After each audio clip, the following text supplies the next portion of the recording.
प्रेम में अद्भुत सामर्थ्य है। श्री अयोध्या धाम में एक सिद्ध कोटि के संत हुए श्री राममंगल दास जी महाराज। वही महाराज जी के निवास स्थान के पास में एक मिथिला क्षेत्र की स्त्री रहती थी।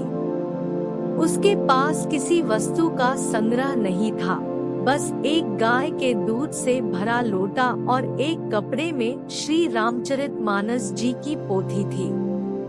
पूरे दिन उसका यही काम था कि जहाँ भी जाती प्रभु को रामायण की कथा सुनाती थी। कनक भवन जाती तो वहाँ चौपाइयों के रस का आस्वादन करती, कहीं अन्यत्र जाती तो वहाँ भी यही नियम था। वह स्त्री ज्यादा पढ़ी लिखी नहीं थी, बस हिंदी पढ़ और समझ लेती थी। श्री रामचरितमानस जी में उसका दृढ़ विश्वास था। एक दिन महाराज जी रेलगाड़ी में बैठकर प्रयागराज के माघ मेला में जा रहे थे। वह भक्ता भी उसी डिब्बे में बैठ गई। संत महाराज जी को देखकर उसने चरणों में प्रणाम किया और दोनों में कुछ संवाद हुआ। महाराज जी ने पूछा, बेटी, तुम्हारे गुरुदेव कहाँ विराजते हैं? गुरुद्वार, गुरुस्थान कहाँ पर है तुम्हारा? उस भक्ता ने श्री रामचरितमानस की पोथी मस्तक से लगाकर अश्रुपात करते हुए एक चौपाई कही। गुरु यही, गुरुद्वार यही, इन्हीं की सेवा में मन लाऊं। जहाँ जहाँ जाओ वहाँ तुलसीकृत रामायण ही गाऊं। यद्यपि महाराज जी सब जानते थे, परंतु फिर भी महाराज ने पूछा, गुरु तो ऐसा होना चाहिए कि शिष्य की समस्त शंकाओं का समाधान करने में समर्थ हो, समस्त शास्त्रों का ज्ञाता हो।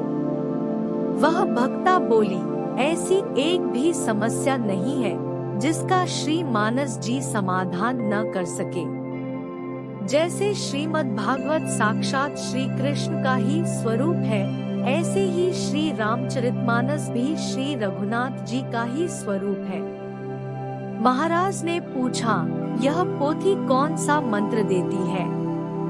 भक्ता बोली, इसमें श्री राम नाम के महात्म्य को छोड़कर और है ही क्या?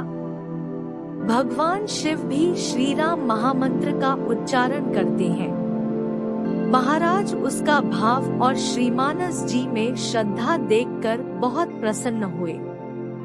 महाराज जी ने पूछा, ये दूध का लोटा लेकर ही क्यों चलती हो?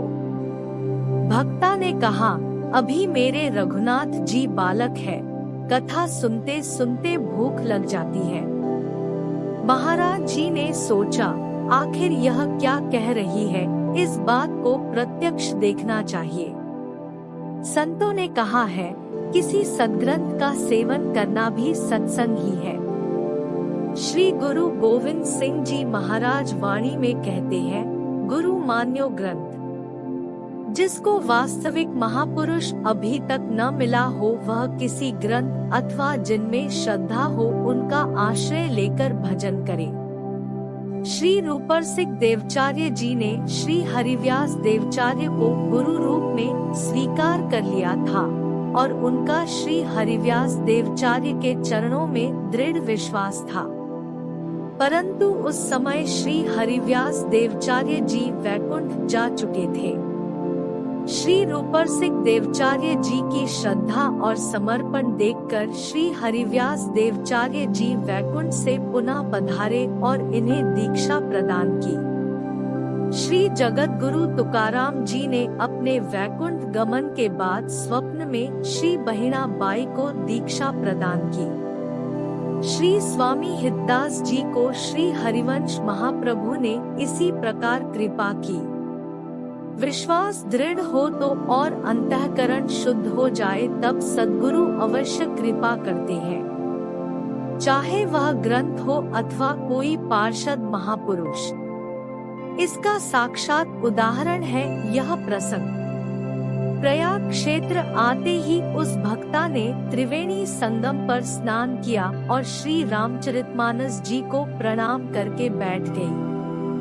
महाराज जी वृक्षों के पीछे छिपकर देखने लगे और जो देखा सो स्तब्ध होकर देखते ही रह गए।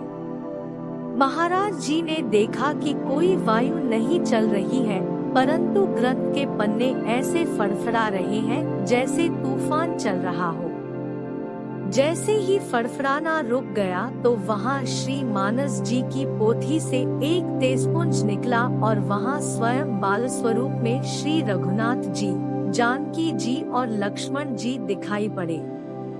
वे तीनों बड़े प्रेम से कथा सुन रहे थे और जब उस भक्ता को लगता कि कथा सुनते सुनते बहुत देर हो गई, उस समय वह बालकों को थोड़ा गौ दुग्ध पिला देती। कथा वाचन समाप्त होने पर वह तेजपुंज पुनः श्री मानस जी में विलीन हो गया। महाराज जी इस लीला को देखकर धन्य धन्य हो गए और कहा कि इसका प्रेम श्रेष्ठ है।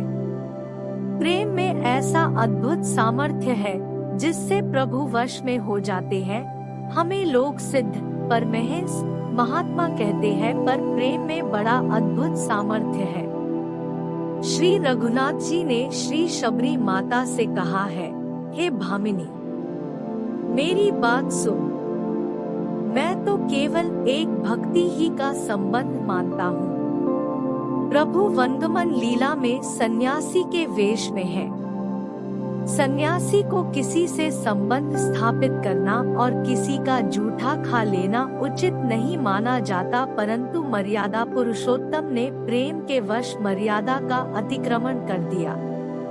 उस वन में बहुत से योगी, तपस्वी, हंस, परमहंस रहते थे जो भगवान को प्राप्त करने के लिए हजारों वर्ष की कठोर साधना में लगे रहते हैं, परंतु भगवान उनकी ओर दृष्टिपात भी नहीं करते। वे तो पूछते हैं कि मेरी शरीर की कुटिया कहाँ है। ये तो उसके सरल स्वभाव और प्रेम का ही सामर्थ्य है।